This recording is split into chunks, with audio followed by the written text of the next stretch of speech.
The Noble Mahayana Sutra, The Eight Buddhas. Homage to all Buddhas and Bodhisattvas. Thus did I hear at one time. The Bhagavan was dwelling in Śrāvastī, in Jeta's grove, Anāthapiṇḍada's park, with a great saṅgha of 1,250 monks. They were all worthy ones. Their contaminations were exhausted. They were without afflictions. They were endowed with power. Their minds were thoroughly liberated, and their insight was thoroughly liberated. They were of noble lineage.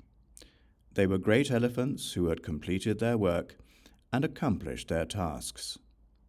They had put down their burdens, attained their own aims, and destroyed the bonds of existence, and their minds were liberated through perfect knowledge.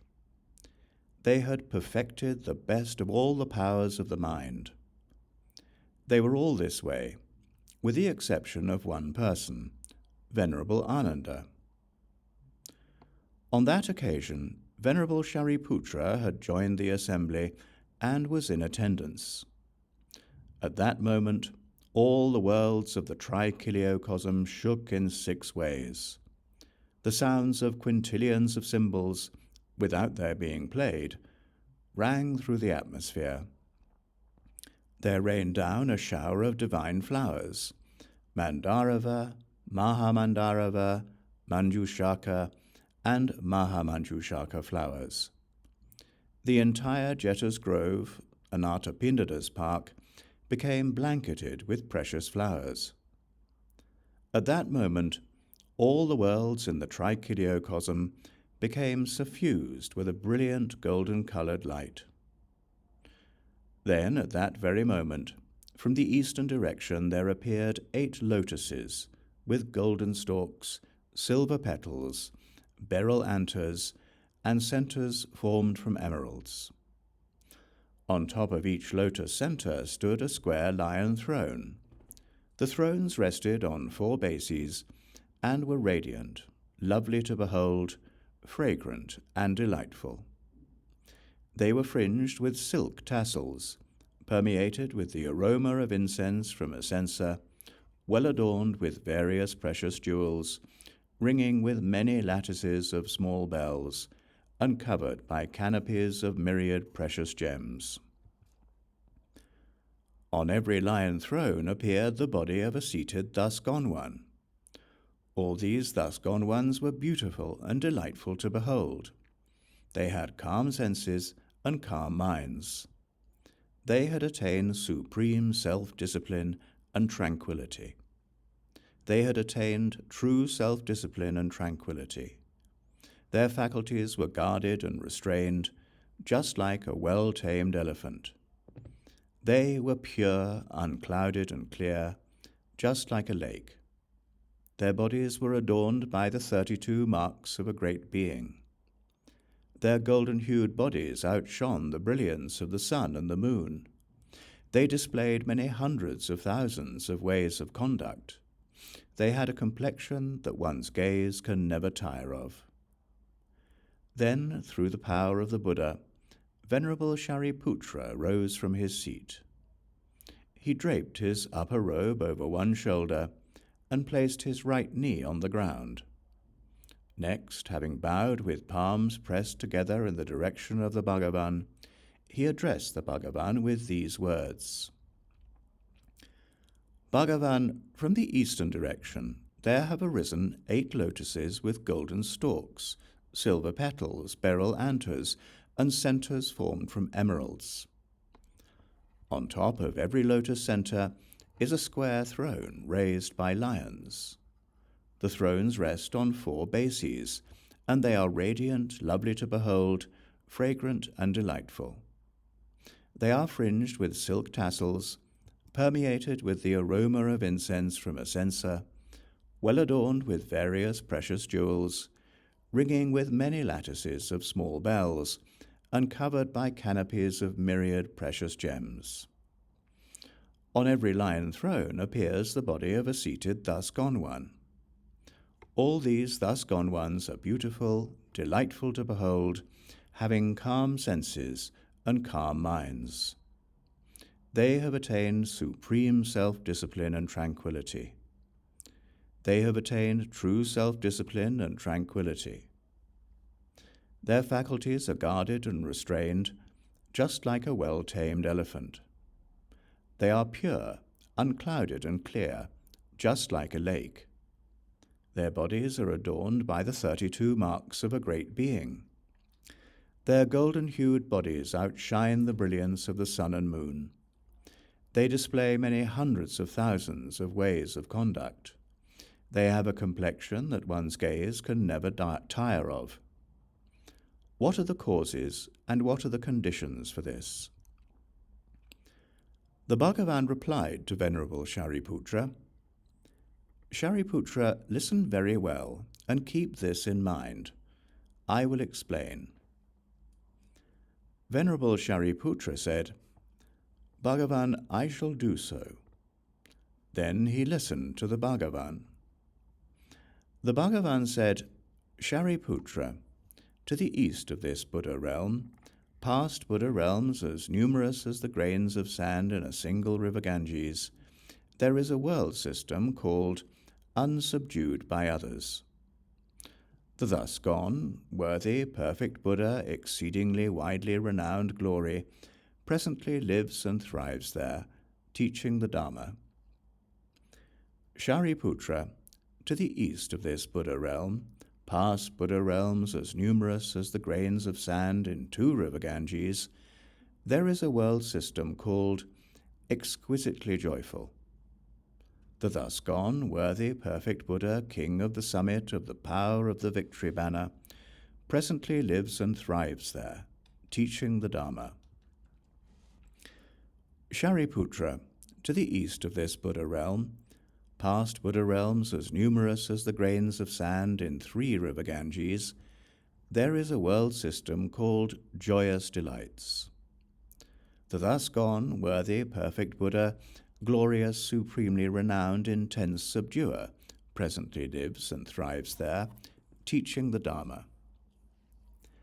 Śāriputra, to the east of this Buddha realm, past Buddha realms as numerous as the grains of sand in 4 river Ganges, there is a world system called entering from all doors. The thus gone, worthy, perfect Buddha, skill of the completely victorious in battle, presently lives and thrives there, teaching the Dharma. Śāriputra, to the east of this Buddha realm, past Buddha realms as numerous as the grains of sand in 5 river Ganges, there is a world system called tears of purification.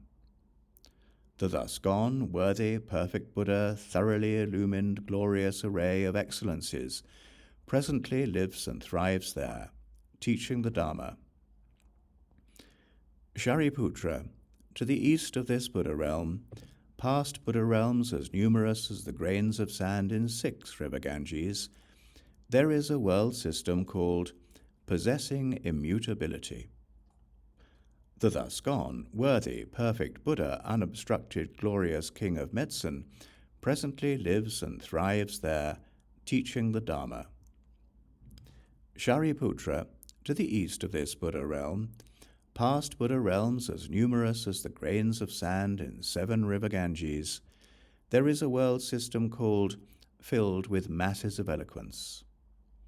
The thus gone, worthy, perfect Buddha, forcefully proceeding from the precious lotus, presently lives and thrives there, teaching the Dharma.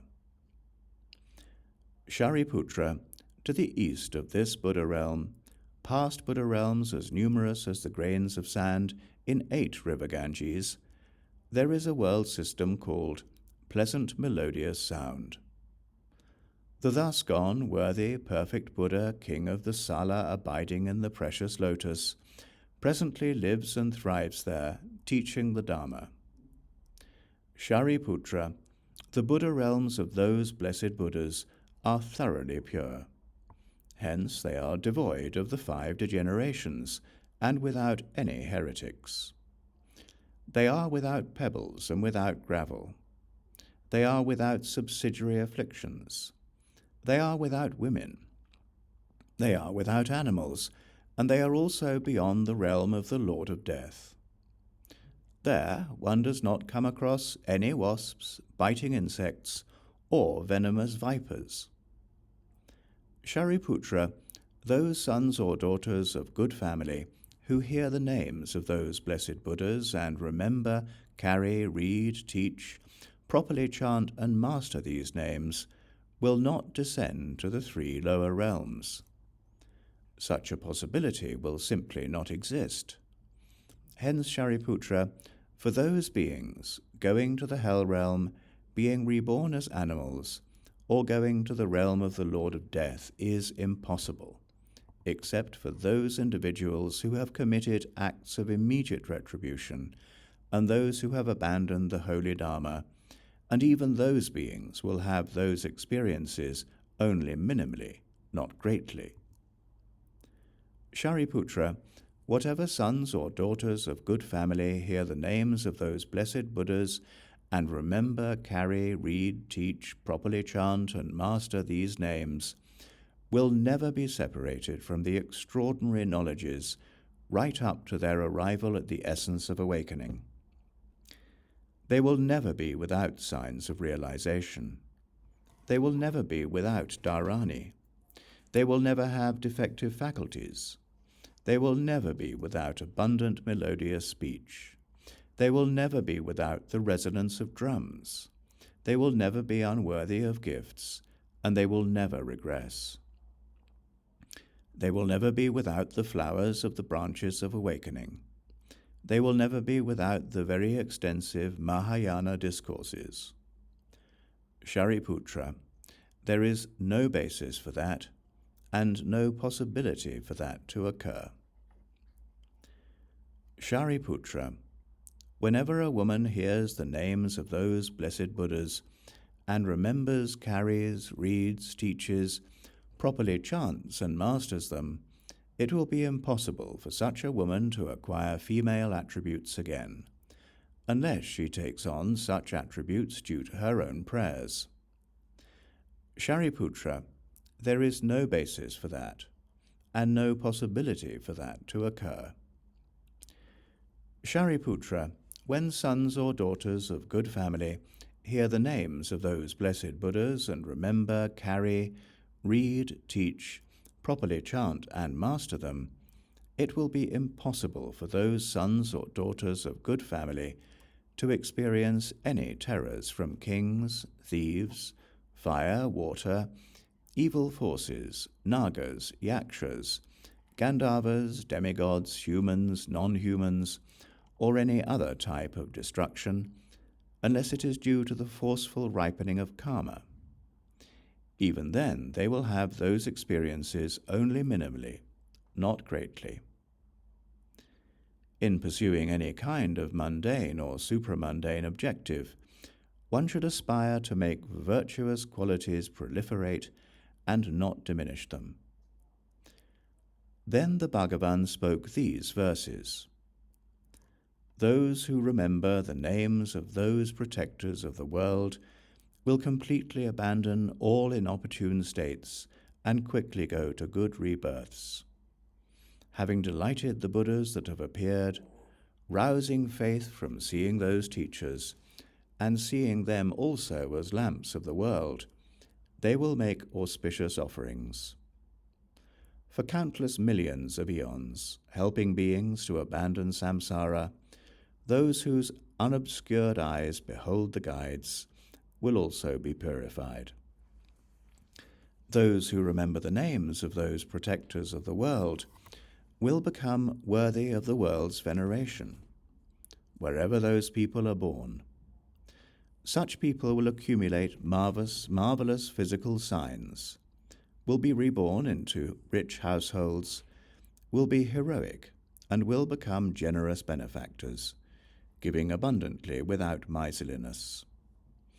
If some remember these names, then for many millions of eons the scent of divine red sandalwood will arise from their mouths. If a woman were to hear the names of those great sages, then upon abandoning her female attributes, she would skillfully become a man. Those who remember these names will never see their fathers, mothers, siblings, or any friends and relatives suffer. Those who remember these names, such individuals and their close ones, will be born in the world on jewel lotuses with millions of petals. Those who remember these names will be able to traverse through space to all the Buddha realms and behold the pure fields of the Buddhas. The protectors of the world in the presence of the world protectors, they will listen to the profound Dharma and will not squander whatever they have heard. For those who remember these names, evil demons, along with the host of negative forces, will never have a chance to harm them. Those who remember these names will not be killed by weapons or by poison or fire. Kings and thieves will be unable to harm them. No gods, nāgas, yakṣas, gandharvas, or mahoragas will have any chance to cause them harm. These Buddhas are supreme human beings. They are the essence of glory, thunderous victors. Having become learned and conscientious, what wise person would not remember their names? Those who hear these names of all the world protectors and hear them in the proper manner will gain courage and great insight by hearing the names of these renowned ones. They will become Buddhas, supreme humans in the world. When the Bhagavan had spoken these words, Venerable Śāriputra and the entire retinue, along with the world with its gods, humans, demigods, and gandharvas, rejoiced and praised what the Bhagavan had said. This concludes the noble Mahayana Sutra, the 8 Buddhas.